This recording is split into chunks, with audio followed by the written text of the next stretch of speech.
Hello, and welcome to Polity Matters. My name is Ben Ratliff, and we will be joined momentarily by Jared Nelson and Scott Edberg.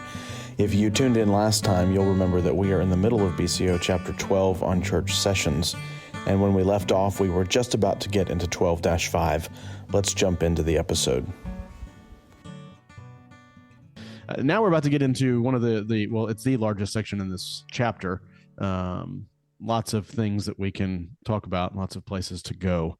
BCO 12-5. Scott, you're highlighting something, and I'm really worried you're about to delete it because it's going to make we got to get the formatting right. Okay. Sorry, listeners who can't see, the spacing was off on part of our document. Scott, what's really bothering me is that McNair summary you have right there has 1A, 2B, 3C, 4D, 5E, which is breaking my brain. I don't know what in the world is going on there. Riveting audio. Goodness. Here's 12-5. Guys, how do you want to take it now that I'm thinking about it? You want me to read? We'll take A one at a time and go each one of those individual paragraphs. I think so. Right. Yeah, we don't read the whole thing. Yeah, well, I was thinking about just reading the first half sentence, but anyway. The church session is charged with maintaining the spiritual government of the church, for which purpose it has power, and here are 5 different paragraphs. We'll start with the first one. To inquire into the knowledge, principles, and Christian conduct of the church members under its care, to censure those found delinquent, to see that parents do not neglect to present their children for baptism, to receive members into the communion of the church, to remove them for just cause, to grant letters of dismissal to other churches, which when given to parents shall always include the names of their non-communing baptized children. So pretty much what we have here, to use McNair's summary that Scott had printed up here above, this whole paragraph deals with the individual members' spiritual maturity and the responsibilities and powers of the session to deal with these things. So you guys have it in front of you. Let's just kind of stair step through this and deal with each phrase as we go. The session's got to shepherd the people. What's that look like? That's basically what this paragraph gives us. It opens in a ministerial and declarative way. What are we charged to care for them with? It's knowledge, principles, and conduct concerning the gospel.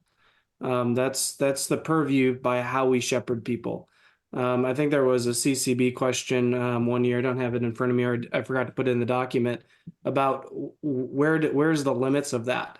And CCB said you cannot request like the financial records or medical records of your congregation. Like that would be inappropriate and not the correct way to apply this first point. And so there are limits here. It's not, you don't have an unlimited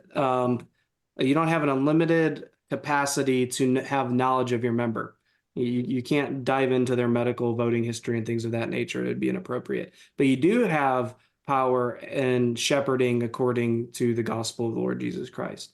And so it's not unlimited. The session can't demand you turn over physical documents concerning your life, but they do have the authority to care for you as it concerns the gospel with knowledge, principle, and conduct.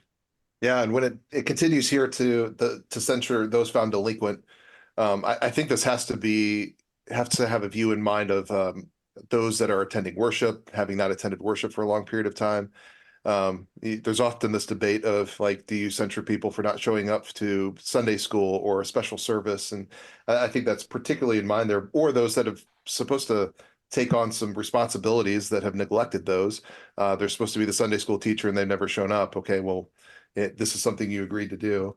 The next part, I think, though, has a bit of a tension here, if we're going to get to that. Well, I would just, before we jump into the baptism part, I like the distinction here at the very beginning. While it's not speaking about formal discipline, although it does use the word censure, maybe we should consider it formal discipline. There's presented to us both sides, as it were, of the discipline matter. We discipline our people in our church. That's discipleship, basically, right? So there's the one side of it, which is inquiring after them, making sure that they're where they need to be under the means of grace, but then also censuring those found delinquent in such things. We point them in the right direction, and we try to keep them moving in that direction and keep them from falling off the edges. An ideal for that would be pastoral visitation, right, by elders and by pastors coming to a house and just asking how's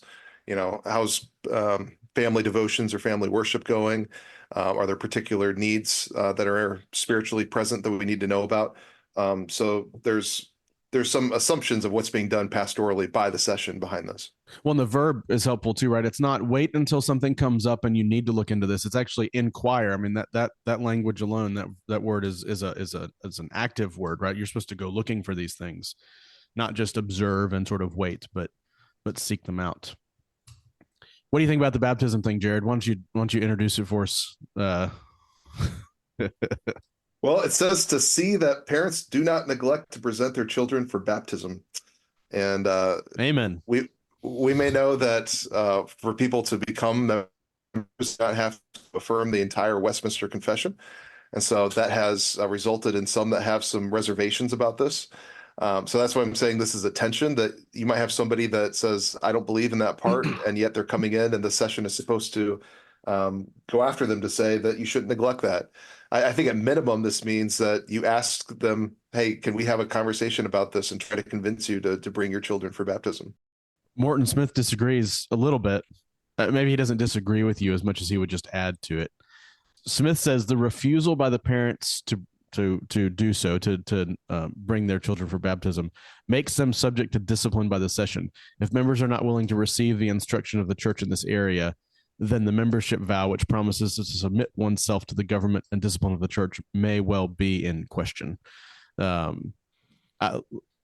think it's safe to say here, this is certainly a matter of wisdom and discretion, right, for a particular session. How are you presenting things to people when they join your church? What's the overall kind of movement? And also, I've always thought about this one as seeing that parents don't neglect it, is to present it to them as much as you can. I do think that Smith has a point that there's some issues here related to submission to the government, especially after we've gone through Witherow and talked about, the fact that the elders are allowed to expect things of people and have the power to expect these things because they're given to us in Scripture. It's certainly a delicate matter, but I never really thought about how forceful this one phrase is in our book. Scott, we can't see you. Are you going to say anything about this? I wasn't going to. Why do you think that we should discipline people that refuse to baptize their children? Why should we refuse?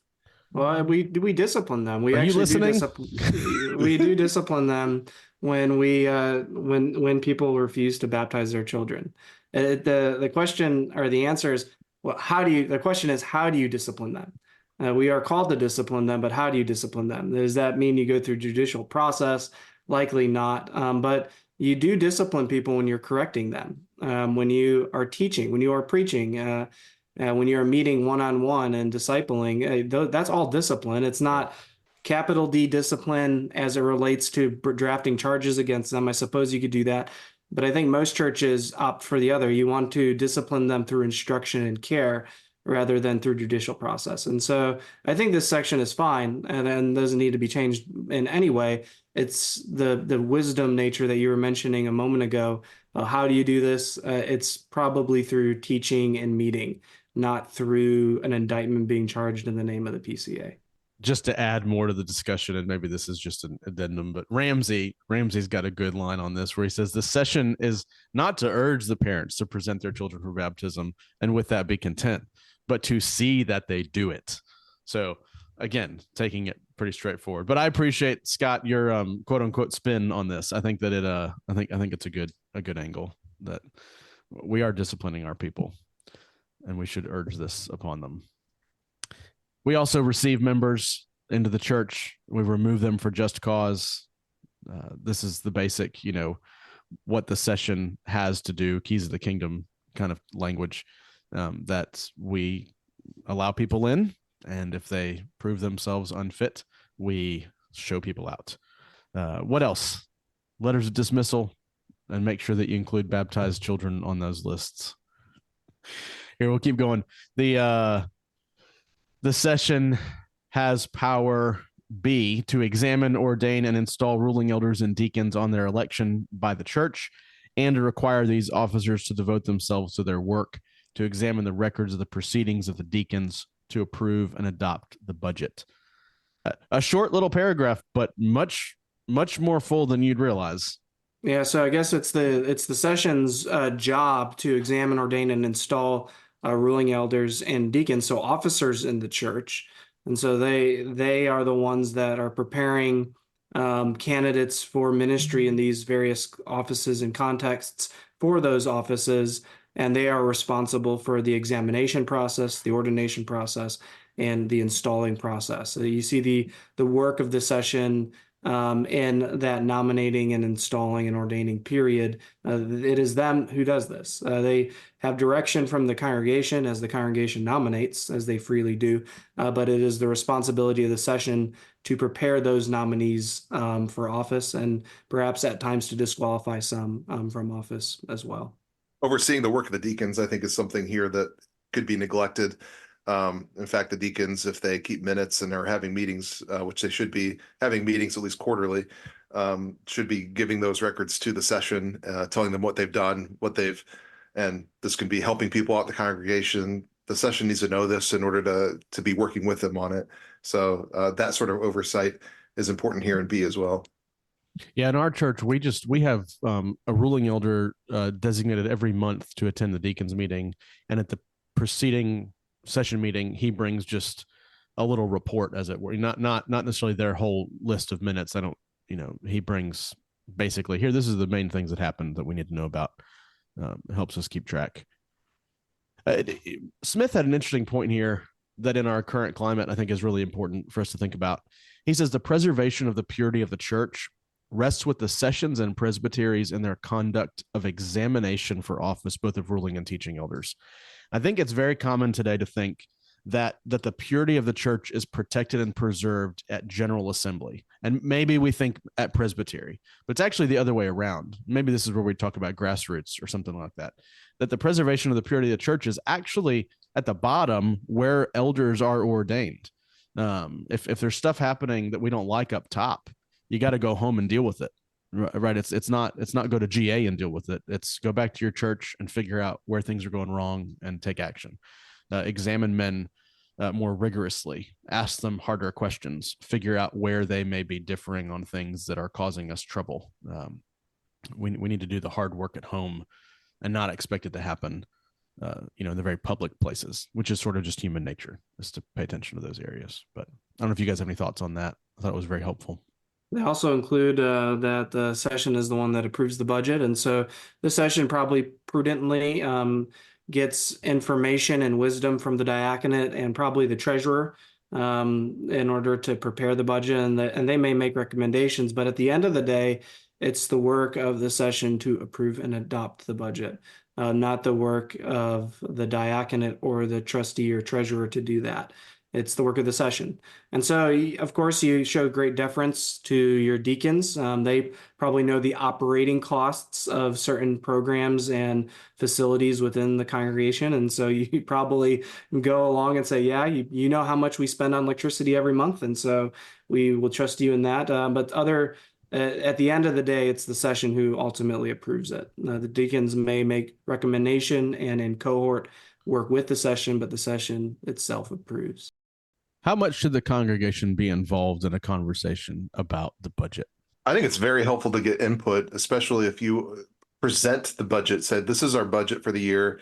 And there's a lot more eyes that they can pour over to say, what are we doing with the surplus? What are we doing with exactly how we're maintaining the building and which accounts we're using? So I find presenting the budget to the congregation to be helpful because they often will point out things that we might have missed, we might not be seeing as we're looking through there. Our last congregational meeting, they were pointing out, a couple of different things of, we have some money in our capital improvements. What are we going to be doing with that? And then pointing out surplus that we had and say, hey, we're not a bank. We need to use this for ministry. And the session basically was like, you're right. We're going to come back to you next year and show you how we've used this for ministry. Yeah, and I think that's wise. We're in the midst of, we have aspirations to build a building, and part of building a building is you need to know the temperature of your congregation. Say we need to raise $500,000. Well, you need to know if that's like a feasible option for your congregation. Maybe your congregation is just you have a bunch of blue collar workers, and 500,000 is just not a realistic expectation. And maybe the congregation, maybe they have the money, but there's no There's no desire. They've been gassed. There have been previous building campaigns or something, and they just are tapped out. And so I think for some of this, it's helpful to gauge the temperature of the congregation, at least when you're thinking of building or expanding or renovating. Do we have the reserves, at least culturally, or like, is that the temperature of our congregation? And if we do not, we might have to reconsider our plans, because we can say, yeah, we're going to spend 500,000 additionally on the building, but we have to figure out how we get that. And you can't do that with just elders and deacons. That comes in a partnership with the whole congregation. The next section is the shortest here in this paragraph. The session has the power to approve actions of special importance affecting church property. I think there's even debate among the three of us as to what this may or could mean. I think Jared thinks that it means nothing. I think that's true. What do you think it means, though? What do you think?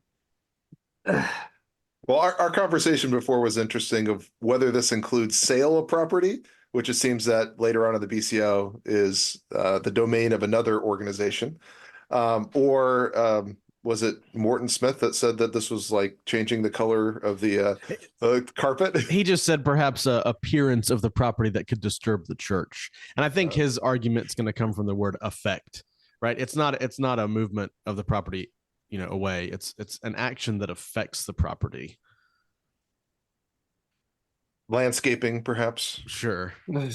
Buying new office chairs. Do we get an office chair? Does everyone get new chairs, or do we get a new printer? That's what this provision is about right here. And who gets the percentage of the surplus if they don't? That goes to the pastor. Goes to the pastor. That goes to the pastor. Just don't buy a fur jacket when there are people protesting at Burlington Coat Factory. It's an interesting question, because this seems to be important enough to stick here.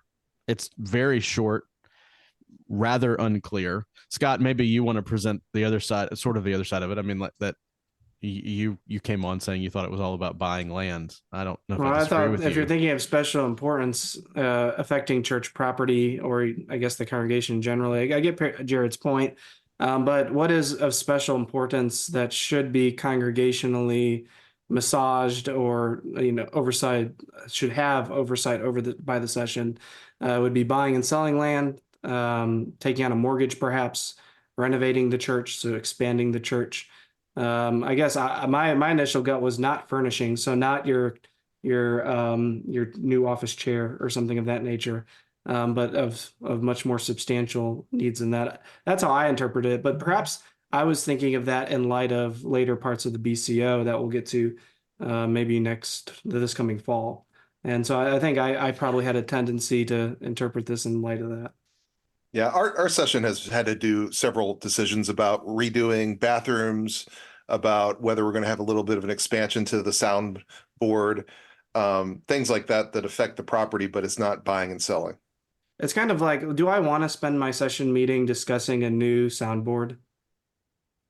Like, can't that be a diaconal issue, please? This says you have to spend your session meeting talking about it. It's a special soundboard. It's a soundboard affecting the property specially. I will say, I think while I think this could be taken in many ways, and I doubt that it needs to be, dogmatic in any sense because of how vague it seems to be.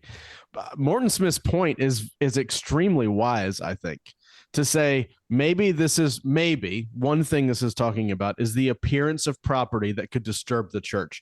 It's the big joke that you can't change the color of the carpet because you'll lose half your congregation. It may be a big joke, but it's not entirely untrue that those types of things bother people in ways that you can never imagine. So there might be a lot of wisdom in Morton's suggestion that, hey, and stuff that could stir up a lot, that would be an action of special importance affecting church property. You maybe want to get the session involved and not just have it happen at the hand of the deacons or a committee somewhere, but actually have the governing body involved in those things. It seems silly, but have we talked enough about those handful of words? All right. The next one, D and E sort of go together, but we'll do one at a time. The session has the power, D, to call congregational meetings when necessary, to establish and control Sunday schools and Bible classes with special reference to the children of the church, to establish and control all special groups in the church, such as men in the church, women in the church, and special Bible study groups, to promote world missions, to promote obedience to the Great Commission in its totality at home and abroad, to order collections for pious uses. Guys, I guess we want to figure out, do we want to go through each of these line by line? Is there an overall kind of sense to this? It certainly has something to do with the growth of the church and the movement of the church. Well, I think there's a sense of oversight here. What is being fed to those who are in Sunday school, that are in men in the church, men's Bible studies, women's Bible studies. So there's a special importance for the session to take control over what is the curriculum. And so there might be a lot of ideas and suggestions about let's go through this, but there needs to be some humility in terms of Sunday school teachers and Bible study leaders to go to the session and say, hey, is this approved for us to do, rather than just going off on their own to do whatever that is. This is a lot of what we do in session meetings, is think about curriculum that's coming up, think about who we're supporting as missionaries. D is a lot of what we do as a session.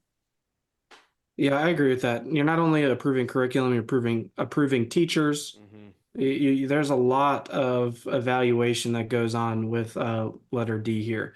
It does show that the session is overseeing Sunday school Bible classes. That includes children, that includes the men's ministry, the women's ministry, promoting missions in the world, promoting the obedience to the great. There's a lot as it relates to the oversight of the discipleship of the church that the session must oversee.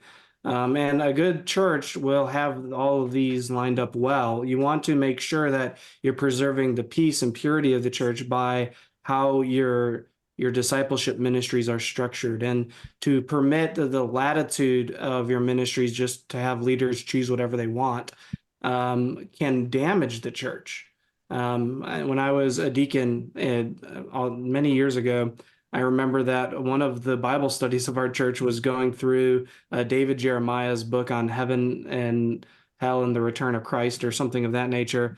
And we were a Dutch Reformed church becoming a PCA church, and I thought, I don't know if this is like the most appropriate content. And I asked the elders about it, and they just said, no, they just go through whatever they want to go through, and we don't have much interaction there. And I don't think that's appropriate or good for the life of the congregation. You perhaps have a schizophrenic congregation depending on the teacher that is teaching said group, where you might have certain people that have a different theological makeup just because of the stuff they're studying. And so it's really important to have these hammered out. Smith has a great line here on this paragraph. It's a couple of sentences. When the session is careful about both the teachers and the materials, the potential of raising up a generation of young people committed to the Reformed faith is great.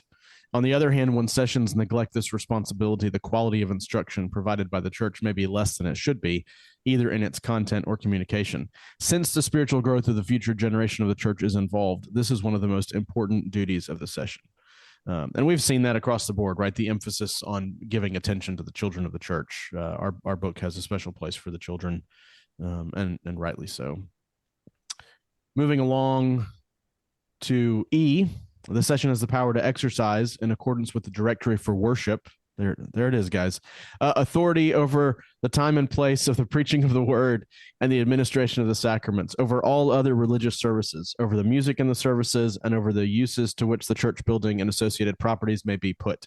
To take the oversight of the singing in the public worship of God, to ensure that the word of God is preached only by such men are sufficiently qualified, with some references, to assemble the people for worship when there is no minister, to determine the best measures for promoting the spiritual interests of the church and congregation. More of the same in a lot of ways, but some particular responsibilities here given to the session in its rule. The session has full authority over the direction of worship. Every element of worship, including the singing, is led and overseen by the session. Not some the session doesn't give away the authority to for the music ministry, where you might have a praise band or something in many churches. No, the session is the one that oversees it, and they are the ones that maintain it. And so they can't just let go of certain parts of the worship service. They are called by our BCO to maintain and to oversee, to exercise. And in light of that, in accordance to the directory of worship. And so there are things that, in other words, at least generally speaking, that congregations cannot do within the context of worship. So the elders have authority over worship, but it's not unlimited authority. There is some sort of limiting factor for what they can and cannot do in worship. We're not going to, perhaps, I don't think, maybe Jared or Ben want to jump in on the constitutionality of our own directory, but I think the general principle here is at least that elders do not have unlimited authority with what is done within the worship service. Our directory is not constitutional. What? Well, that's part of this awkward tension with this provision is that we have declared that our directory is agreeable to Scripture, but is not constitutionally binding, which is a question mark here because it actually says that the session needs to coordinate not only the sacraments, but other parts are noted here, such as singing, such as preaching, that are in parts that have not officially been declared constitutional. So, of course, this is the question of the unfinished business of the founding, that the directory was never finally kind of commissioned or approved in all of its parts. But I actually think this is one possible argument for finishing some of that work in the directory, is because when you're asked to create the worship service, where do people go? Sometimes people go to other works. I mean, there's great works out there like Brian Chappell's Christ-Centered Worship, Terry Johnson's Leading in Worship. Some people will go to other traditions to see what the content is of their elements. Why are we not going to our own directory? Why have we not kind of cleaned this up? That the first thought that you have is, I'm going to go to our directory of worship to get some guidance on how it is that I construct this worship service, what it should look like, and for this to actually be something that is helpful to congregations through their sessions to put their worship services together. And you're kind of speaking out of both sides of your mouth with E here. It's kind of difficult. If you're reading the BCO from just chapter to chapter, you get to this, you'd presuppose for the rest of the BCO that the directory is constitutional until you get to the directory itself. And so you'd spend the next 30 or 40 chapters thinking, yes, this directory is how I plan my worship. And when I get there, I'll learn how I do it. And then the first thing you read when you read the directory is that, no, never mind. This is not of constitutional importance, just some pious advice. And so we're speaking out of both of our mouths, and it's either this has to give way or the directory. And obviously we have our opinions one way or the other, but both can't be true in my opinion. One is true, both can't be. There's another important element of this that's even not just the worship service, but there is also talking about the property and the use of church property in this section. And if you think about that, yeah, the church property is used for worship services, but it's also used for possibly weddings, funerals, outside groups coming in to use it. This is a responsibility that's placed on the session to have policies for this, and especially in our age, where if you just have an open policy, say on weddings, why are you saying yes to some and no to others? You need to have that in policy. Funeral services, what do you say yes to? What do you say no to? You have to be able to point to something that's an objective standard for that. And there's even issues a few years ago with churches that had used their facilities or let's say like the Boy Scouts use that. If there were instances of abuse that happened within a group or something, the church may be liable to that. So you have to think about, what are we opening ourselves up to in terms of lawsuits and liability for the use of this property in legal terms, but also just spiritual. Like, are we going to have some sort of a conference or a session that is promoting things that are not reformed or things that are not even Christian, and just allow our property to be used by anybody? These are important questions for a session to lock down on and be in agreement on. The session has the power and authority to determine what color your carpet is. That's all I'm hearing right now. We get into the next sort of subparagraph F, the session has power to observe and carry out the lawful injunctions of the higher courts and to appoint representatives to the higher courts who shall, on their return, make report of their diligence. Just talking about the relationship to the larger church, that it's not proper for us to ignore those injunctions that have come down. Smith kind of makes the point. He says that we don't necessarily have to, we're the session is the one who judges if it's lawful injunction. So if something's handed down, it can be up to the session, but that we shouldn't just sort of thumb our noses at it, but that we have to either, he says the session should either obey or certify its refusal to do so with reasons to the higher court. So it's depending on what's being said or handed down, that may be prudent. Anything to add, guys? Yeah. This is also reporting.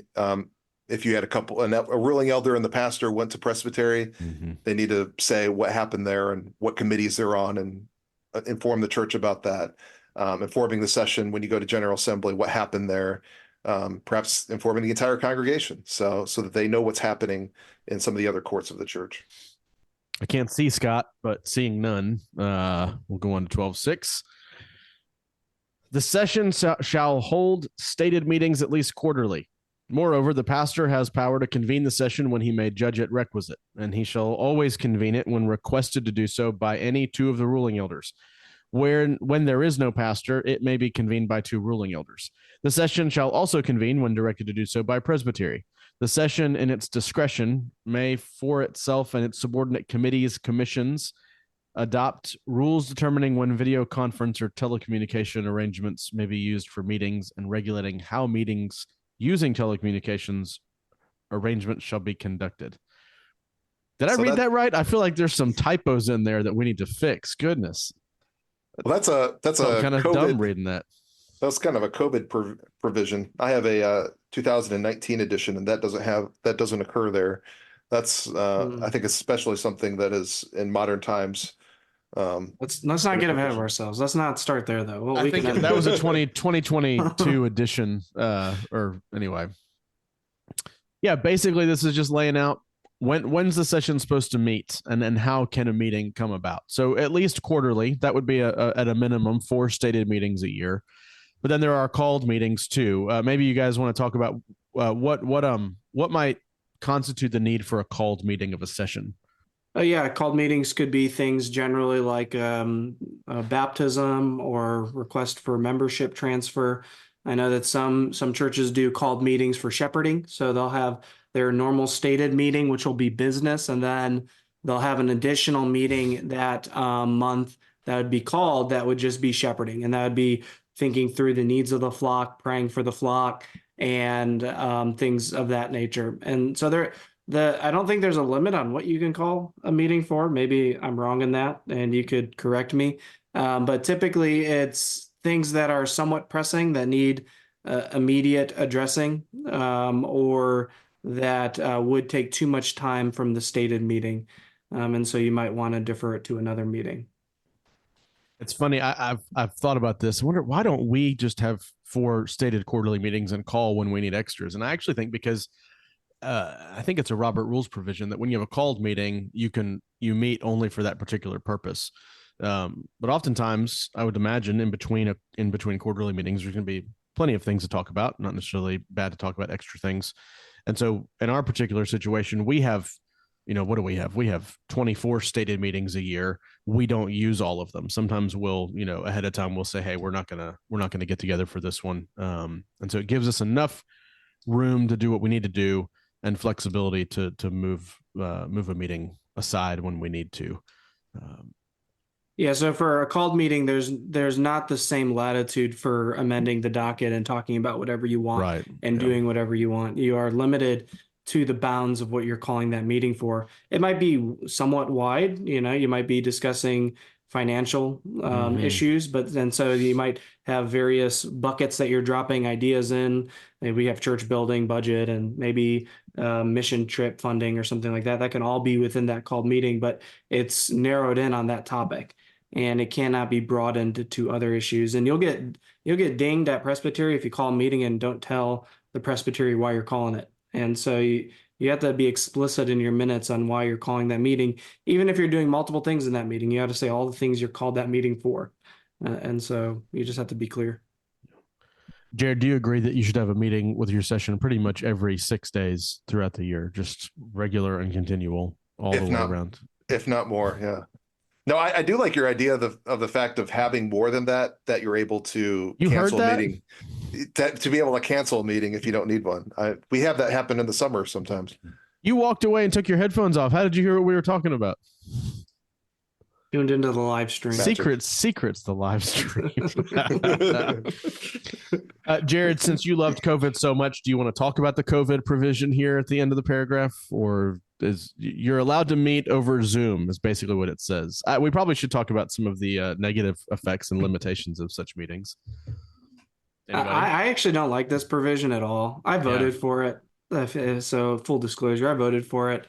But I think it's unuseful. I think it is perhaps, what would I say? It's novel for given the situation that we were in a few years ago in a case extraordinary, but I don't think it, on average, is not helpful. I think for perhaps committees, it is okay. I think it's good, especially if you have a large presbytery geographically, but I think having electronic Zoom meetings on large is unhelpful. And that's kind of my point. That's my position. One thing that this edition does, though, is it directs a session that you have to make provisions for this. Mm-hmm. You can't just decide to do this randomly. Like, you need to, at one of your regular meetings, say, okay, we can meet for teleconferencing for this or that, but not for this. And so in some ways, I think this actually limits what you can do in a video conference, and it tells a session you need to decide this before something happens. So this was not something that you could just do whatever at. I actually think this limits it. So I think it's actually good because it limits it, even if you're not going to use that provision. Yeah, it makes the conversation necessary. If you're going to do this, you have to talk about exactly how you're going to do this. Yeah. And I would imagine a lot of sessions would not just get to the point where they say, yeah, let's just do everything video conference. And to Scott's point, you were talking about presbytery committees, and most of our committees in our presbytery meet remote because it's a lot of paperwork type stuff and not as much in person like an exam. But for a session, for the most part, these men are going to be very local, very easily accessible to the church. It's not going to be difficult to get together in person. So you may want to be limiting on how often you use this. And I guess my larger issue is the can of worms it potentially opens, like congregational meetings, presbytery meetings, general assembly. Where do we stop with this? I think, from my understanding from the clerk's office, is that you can call virtual congregational meetings. And I just have issues, I guess, as it relates to the unity within the BCO in regards to like presence. Like, what does it mean to be present remotely? Yeah. So can we have provisions in our bylaws that allow for a congregation to meet, but we also allow some people to meet remotely where they vote remotely? Are they present? Do they account for the quorum?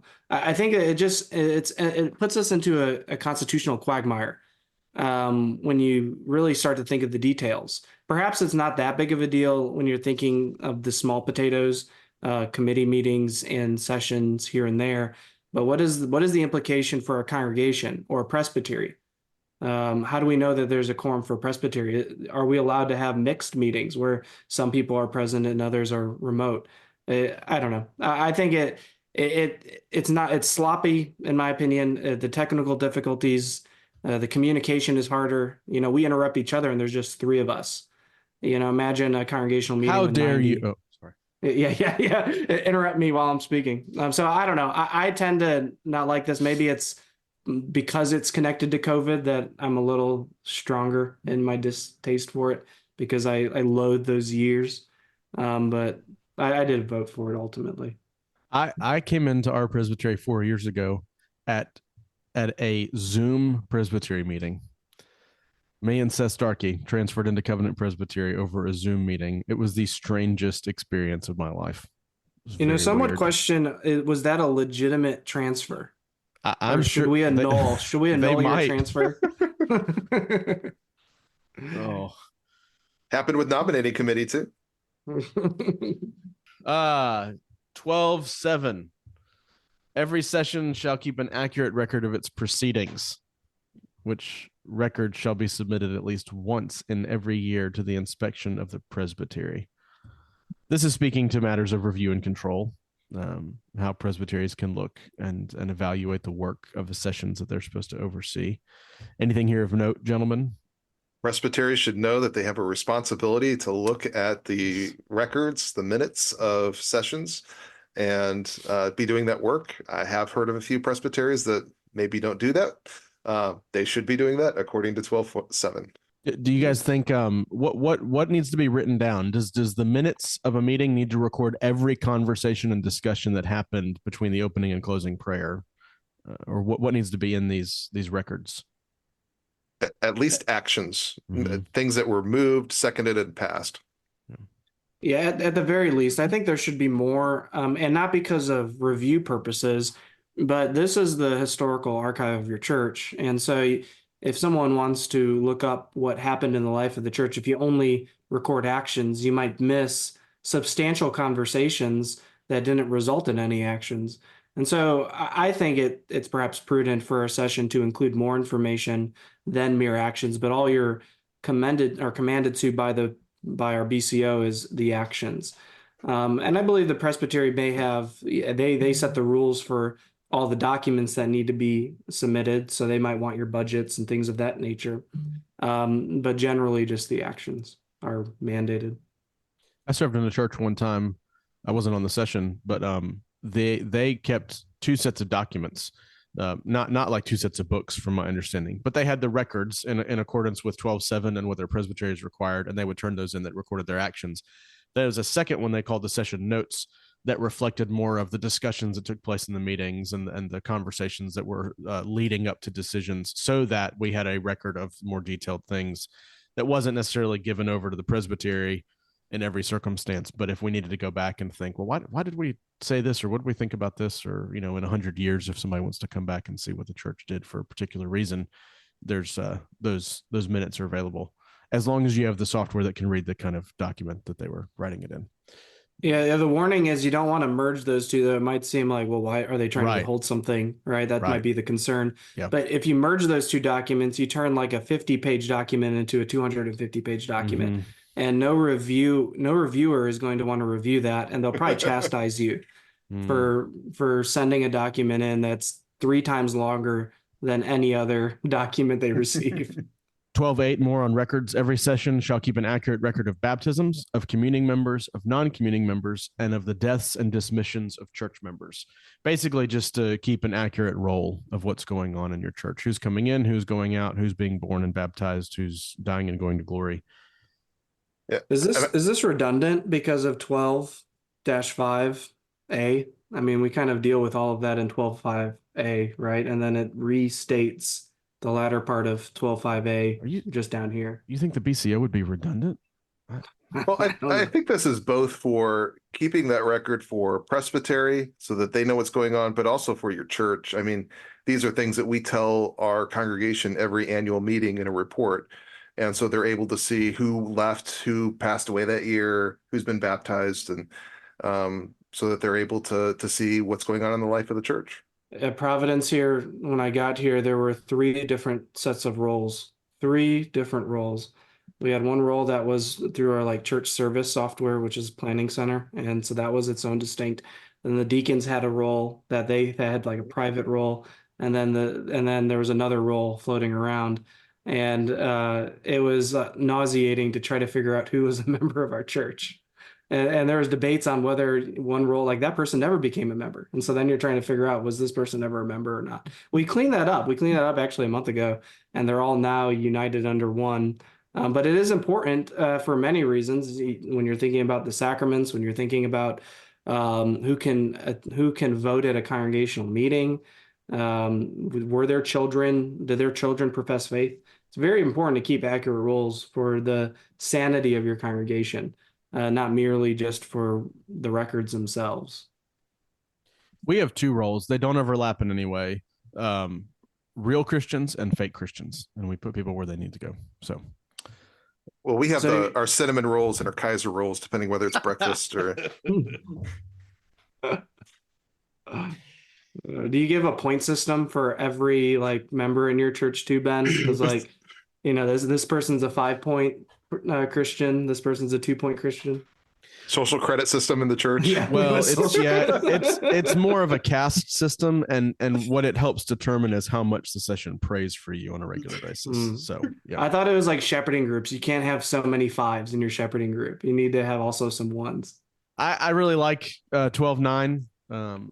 It certainly is redundant, right? This was in chapter, I think it was in chapter 10 that said every church court needs to open and close with prayer. But why not double down on something like this? 12:9 says meetings of the sessions shall be opened and closed with prayer. The work of the church must be immersed, bathed, sprinkled, however we want to talk about it, in prayer. And if we don't, what are we doing? I loved Almquist's commentary on this because he just has one sentence, but it's great. Because it is Christ's church and not the officers or the people's, every meeting of a church court ought to begin and end with Christ. Yeah. I love that. It's good. Yep. It's good. Well, I don't think there's anything left to say, and I'm certain that sessions everywhere will almost certainly say that this podcast is over. Thanks for joining us and giving us some of your time. Be sure to come back next time when we discuss BCO chapter 13 on the presbytery. If you're interested in learning anything more about what we've talked about, check out the show notes in your podcast player or at politymatters.org. If you've enjoyed the show, do consider following us on Twitter and Facebook at Polity Matters, and be sure to subscribe in your podcast app of choice. If you have questions or comments, any concerns, anything you want to bring to us for future discussion, you can contact us on social media. Many of you out there have our personal phone numbers. I'm sure you can use those too, or you can find us at politymattersfeedback@gmail.com. All of us are on Twitter. You can go find us if you need to, and be sure to check the show notes for links to anything you're looking for. Thanks again for spending your valuable time with us. Until next time, say goodbye, gentlemen. Goodbye, gentlemen. Bye-bye, Dragonfly. Y'all take care.